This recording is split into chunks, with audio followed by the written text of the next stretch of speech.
Selamat siang, pada kesempatan kali ini saya akan presentasikan perencanaan dan pengendalian anggaran.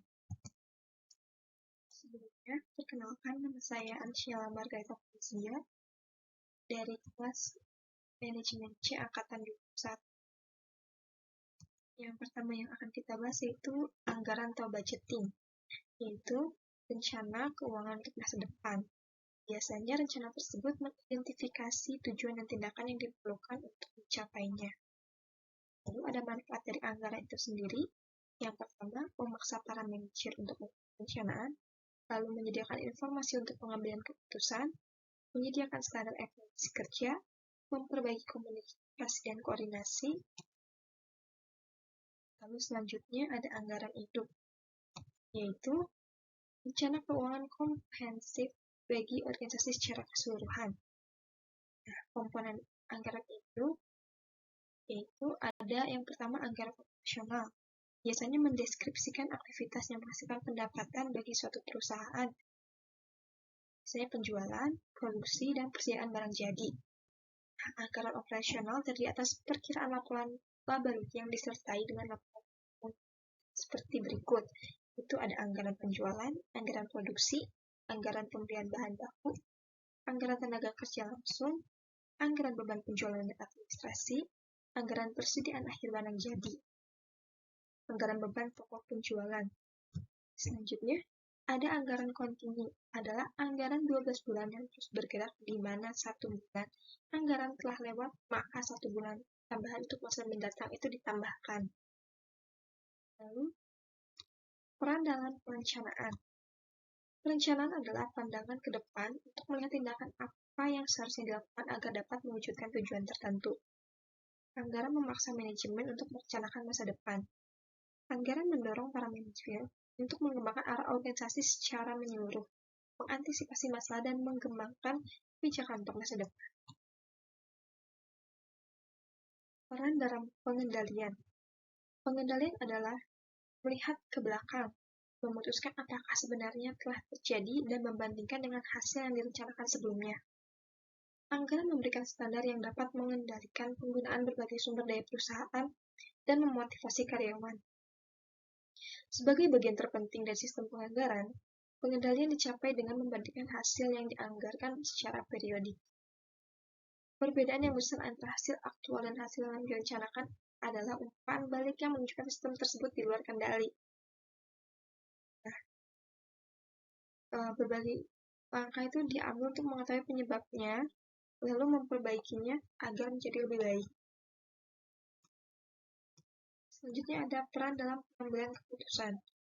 Menyediakan informasi yang dapat digunakan untuk memperbaiki pengambilan keputusan sebagai acuan dalam mengambil keputusan dalam menerapkan metode pelaksanaan sehingga sumber daya yang disediakan dapat dimaksimalkan.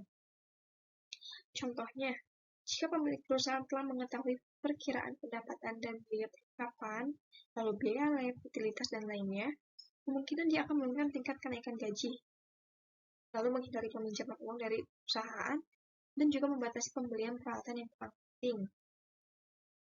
Nah, keputusan ini diambil untuk mencegah timbulnya masalah dan menghasilkan status keuangan yang lebih baik bagi pemilik perusahaan dan bisnisnya.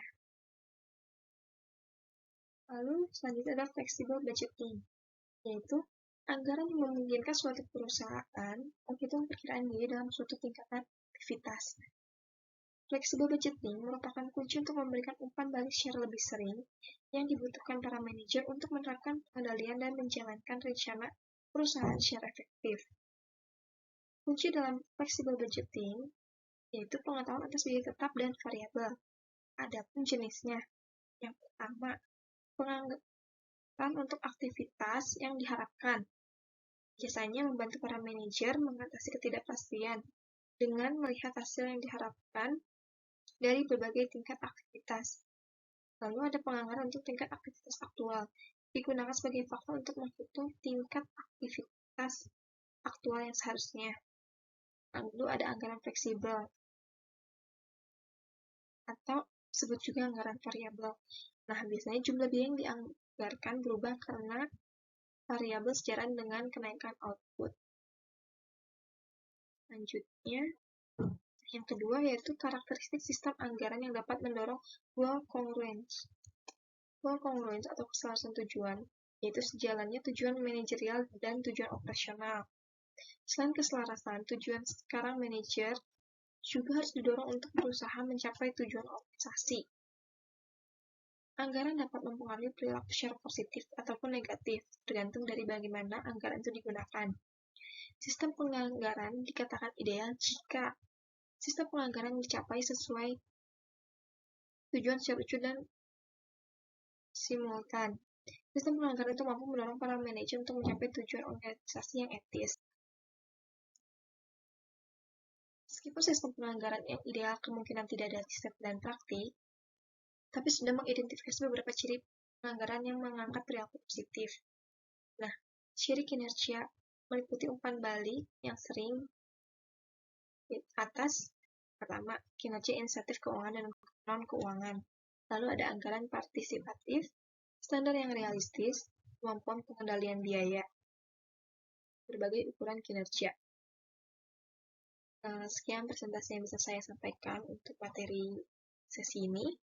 Jika ada pertanyaan, mungkin bisa langsung ditanyakan melalui email. Sekian dan terima kasih.